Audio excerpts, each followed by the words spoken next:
is Mary from DB Services, and today I'm talking about Claris Connect Utilities. Claris Connect is a great tool to help you automate workflows and integrate with the services you're already using. It's an especially powerful way to extend FileMaker if you're already using a FileMaker solution. If you haven't already, definitely check out our full overview of Claris Connect. That features a demo showing how to build a flow to submit and approve paid time off requests using the Approvals utility. So let's look at some of the other utilities options available to us. I'm going to create a new flow, and let's just call this Utilities. So a flow always begins with a trigger, and this is the event that's going to kick off the rest of your actions. And you'll see that most of our utilities options are grayed out because they can't be used as triggers in and of themselves. But we do have a couple exceptions. So one is this Webhooks utility. You can actually trigger a flow just from an incoming HTTP request, which is quite powerful once you start integrating the other services and options available to you in Claris Connect. You'll also see that inside a flow, you can use the Webhooks utility to make get, post, patch, and put requests or reply with JSON data. And I'll show an example in a little bit of a flow that uses the Webhooks utility to make an API call and then handles the results. So our other trigger option here in the Utilities menu is the Schedules utility. And you can think of this as a FileMaker server-side schedule script. So you can run a flow on every hour, every day, etc. And you can also use the Schedules utility inside a flow to pause and wait for up to a week. So let's go ahead and schedule our trigger using the Schedules utilities. And we're going to run this flow every hour. And we'll go ahead and run it on weekends. Sure. So now we have our trigger in place. We can set up an action, and you'll see that we've got our full menu of utilities available to us. So I want to just take a quick look at each of these. We've already demoed the approvals, so I'm going to jump right into the Calculations utility. So this is basically your calculator. You can add, subtract, multiply. Got a few others in here: average, return random number, or my favorite, calculate expression, because you can do just about anything. So you can write a nested expression as shown in this example, and you can also use functions based on JavaScript notation. So for example, I'm just going to use the round function.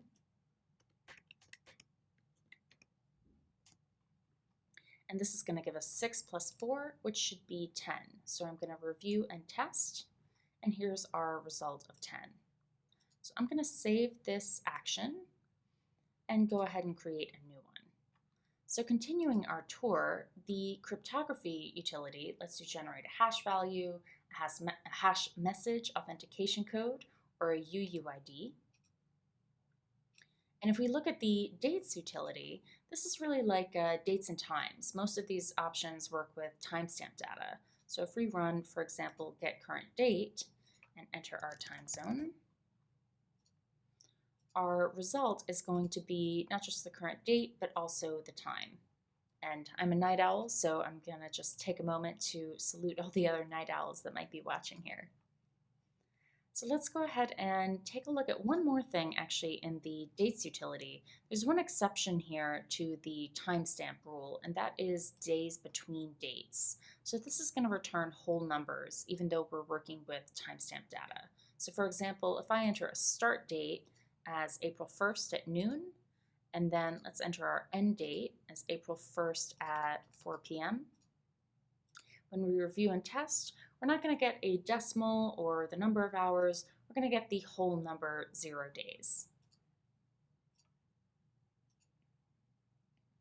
So let's go ahead and keep moving. Let's take a quick look at the Documents utility. So there's a lot you can do with this. You can see you can extract data or extract text from PDF or JPEG and other document types. And you can also convert data between JSON and XML and CSV in all different directions. I'm actually going to use this utility in a flow so you can see how those pieces work together. Next we have our FTP and also SFTP options here. I'm going to make quite liberal use of this in an upcoming flow, so I won't spend too much time, but I just want to say these are super easy to configure, and if you're using FTP, you've got quite a few options here as well. Moving on to the Images utility, you can use this to extract geolocation and other data from an image file. And then if we jump right into the List utility, you'll see here we've got quite a few options, and most of these can be performed on not just a return delimited list, as you would expect in FileMaker, but also on an array, which is really helpful as you're working with different services and moving data back and forth and working with different formats. So now I'm going to jump down to the Text utility. We have quite a lot of options here too. In fact, let me just dive in a little deeper. So we have some formatting options, which you'd probably expect, lowercase, uppercase, etc. But then we've also got base64 encode or decode. And if we scroll down, we've also got URL encode or decode. You can generate random passwords, random hexadecimal. You can pull the domain from an email or from a URL. And if you want to roll up your sleeves and work with some regular expression, you can extract text that way as well. So one thing that you won't see here in this fairly extensive menu of text options is the ability to generate or concatenate text. So for that, we're going to need to jump into our Variables utility. So let's go ahead and create a new variable. We're going to create a new variable here on this first step, and let's call this some text. And I'm just going to write the current date and time. And you'll notice I'm not using quotes and I don't need to use ampersand. I can just jump over here and press this button to select my previous step data. And then I'm going to jump into the step 3 where I got the current date and select that result. And now when I review and test, this is the result of my variable.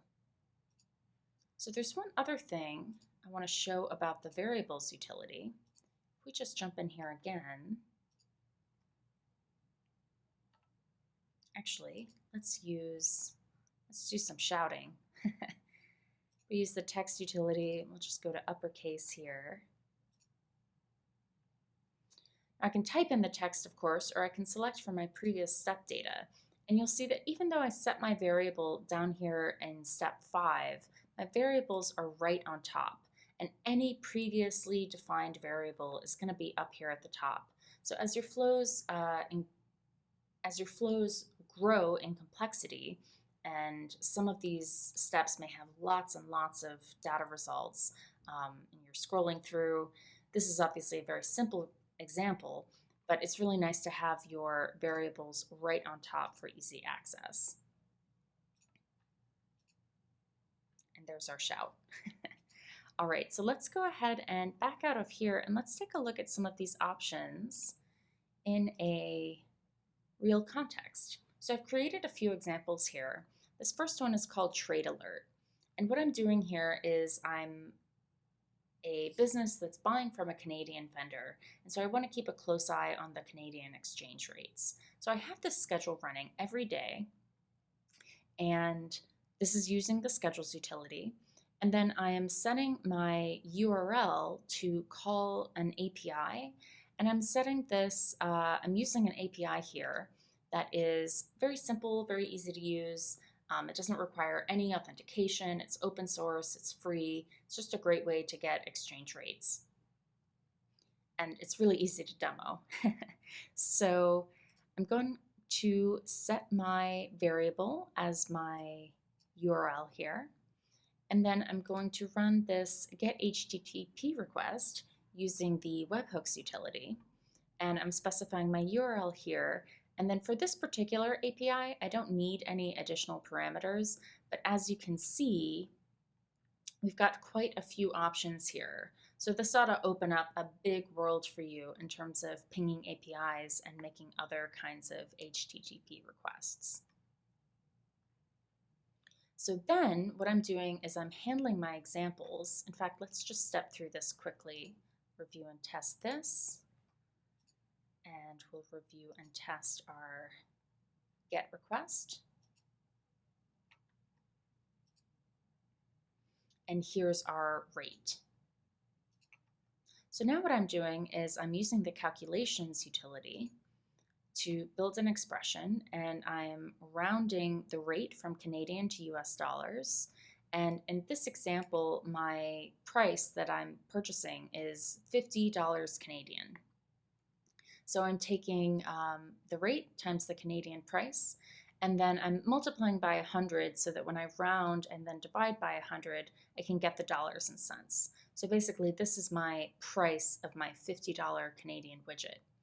And then here, this is where things start to get a little more interesting. I have an if statement, so I'm only really interested in getting this alert if the rate falls below a certain amount. So if my rate is less than 0.75, then I'm going to generate a Slack message. First, I'm going to concatenate some text. So I'm going to say my message is my variable. Canadian widgets are my step 4 result, which is my US dollar price. And then at the end, I'm going to post this message to a Slack channel I created called Vendor Watch. And then as you can see,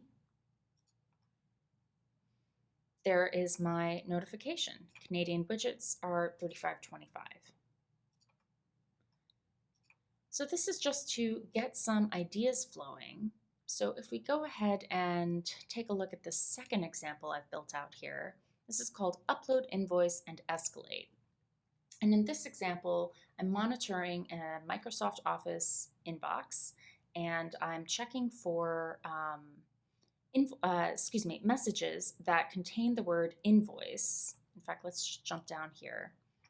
We contain the word invoice in the subject or in the body, and if it has attachments. If so, I'm going to do a few things. So one, I want to file this invoice to my FTP. And in this example, I'm using a very simple filing pattern. Cut here.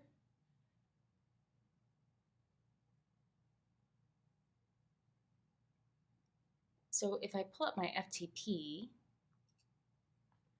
just pull this over here, you'll see that I've got a vendors file, and then I've got some vendors here: Best Window Washers, Martha's Cupcakes, Paul's Automotive, and these are just based on the domain name. So one thing I'm doing in my flow is I'm getting the URL, and then I'm using this text utility replace pattern just to chop off the .com. And of course, you could build this out some more. You could chop off .edu. You could build a regular expression to get that text. But this is just to give you an idea of how you might be able to use this. So I've got my email. I've checked my domain and created some text that pulls out the vendor name from the domain. And then I'm checking here, as I said, if the invoice has attachments, if it actually has attachments, and if it contains the word invoice in the subject or body.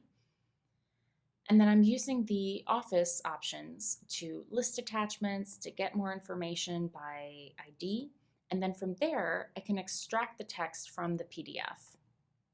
And that requires a URL, which I'm pulling here from Get Attachment by ID. So I'm going to use this extracted text a little farther down. The first thing I want to do is file it. So I'm going to use my FTP function to list files in folder. And then if the folder does not exist for this vendor, I'm going to create it. And then outside of this if statement, I'm going to go ahead and upload my new file. So you'll see when I show you the results of this, I'm going to send it from my DB Services email. So you'll see that there's no DB Services folder here just yet. So this flow is going to create that folder and file it. And then at the very end, I'm going to call on step 8, where I extracted the text from the PDF. I'm going to check to see if this attachment contains the word due upon receipt. And if so, I'm going to assume that that's a time-sensitive invoice. I'm going to go ahead and forward this message to the boss lady with a comment here that the invoice is requesting immediate payment. So let's go ahead and run this. I've set up this message already, so this is going to my Outlook email, and it contains the word invoice here in the subject. And of course, I define my if statement so that if the subject or the body contain the word invoice, they were going to proceed with the flow. And then down here at the end, here's my attachment as a PDF. So I'll go ahead and send this. And then while this is running, I'll just circle back here and point out that, of course, you could build out more complexity. I'm making a few assumptions here. I'm assuming that the attachment is a PDF. You could build a more complex nested statement. Not nested statement necessarily, but you could build out some more if statements to check the file type using some of these Office and text parsing functions. So now let's go ahead and check our results.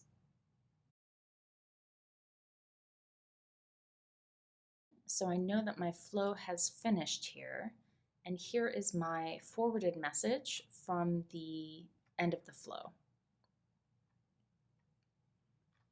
And then if we look at our FTP, you'll see that we've now got the DB services vendor, and here's our attachment invoice.